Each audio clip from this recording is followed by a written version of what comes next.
Rebound Indiana is our initiative to show you how Hoosiers are bouncing back from the pandemic.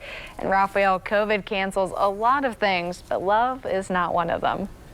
You can't cancel love. No, you can't. This morning, WRTV's Kelsey Anderson shows us how the wedding industry is hoping to rebound after a tough 2020. Good morning, Kelsey.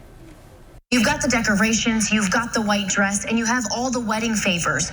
But with the CDC recommending no more than 50 people together at a gathering for the next 8 weeks, is your wedding on the line? It's been about a year since I brought you that story when brides and grooms with 2020 weddings were scrambling to figure out what they were going to do for their wedding, me and my husband included. Now, taking a look in the lens of the future, experts believe the wedding industry in 2021 is looking bright. Initially, we put things off completely until 2022. Like many couples, Doss Miller and his fiancé had to make big changes to their wedding plans.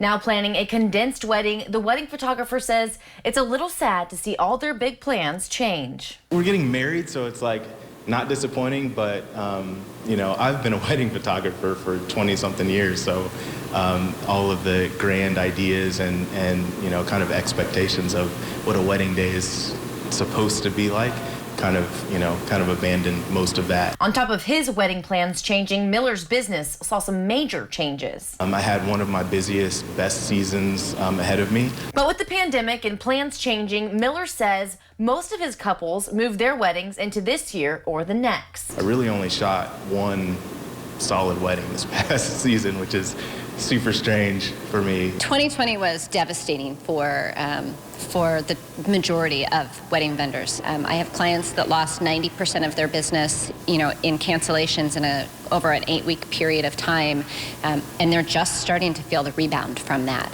Tammy Wegman is vice president of Perfect Wedding Guide. They work to connect couples to vendors in Indy.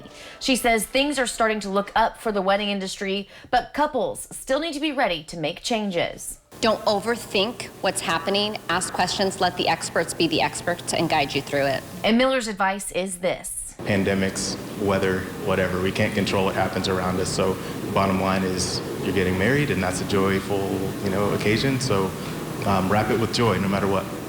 Wegman says they are finally starting to host their monthly luncheons with vendors, and in May they are hosting their first bridal expo in over a year. For more information on that, head over to this story on the WRTV News app. Working for you, Kelsey Anderson, WRTV.